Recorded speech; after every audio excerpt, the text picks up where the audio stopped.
అందరికీ hi friends, welcome back to my YouTube channel. ఈరోజు topic వచ్చేసి యాక్టివా బేసిక్స్ అనమాట. ఇది స్టార్ట్ చేసి చూడండి, మనకు వైరింగ్ అనేది తీసుకోవచ్చు అంటే తీసుకోవచ్చు అనమాట. జస్ట్ స్టార్ట్ అవుతుంది, మనం స్టార్ట్ వచ్చే కొద్దీ మనకు ఇంజన్ అయితే అయిపోతుంది అనమాట. చూడండి,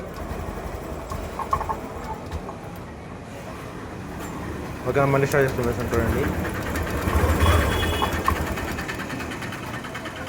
అసలు స్టార్ట్ అవుతుంది కానీ మనకు పికప్ అనేది తీసుకోవట్లేదు అనమాట.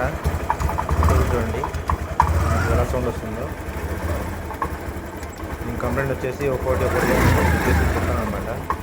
ఓకేనా, ముందుగా మన ఛానల్ సబ్స్క్రైబ్ చేసుకోండి, లైక్ చేయండి, షేర్ చేయండి, తప్పకుండా సబ్స్క్రైబ్ చేసుకోండి. ఓకేనా ఫ్రెండ్స్, చూడండి ప్లగ్ అలాగే ఫ్యూయల్ ఇంజెక్టర్ అనేది చెక్ చేశాను అనమాట. ఇక్కడ చూడండి, ఫ్యూయల్ ఇంజెక్టర్ ఒకటి అలాగే ప్లగ్ ఒకటి రెండు చెక్ చేశాను అనమాట. దీనికి వచ్చే 4 హోల్స్లలో మనకు 3 హోల్స్ అయితే పెట్రోల్ అయితే వస్తుంది అన్నమాట బయటికి. కాకపోతే కస్టమర్ వచ్చేసి కొన్ని రోజులు అయితే పక్కన పెట్టాడంట. కాకపోతే ఇక్కడ ఫిల్టర్ చూడండి ఎలా ఉందో.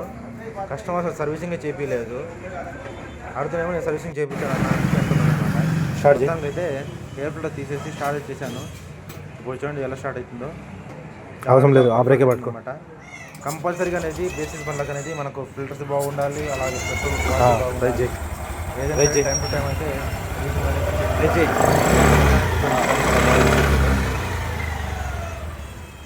ఓకే నా ఫ్రెండ్. మొత్తానికి అయితే వర్క్ అయితే అయిపోయింది అనమాట. దీని కంప్లీట్ వచ్చేసి ఓన్లీ హెయిర్ ఫిల్టర్ మాత్రమే, మిగతా అయితే ప్లగ్ అయితే క్లీన్ చేసి పెట్టేసి అనమాట. ప్లగ్ కూడా బాగానే ఉంది, అలాగే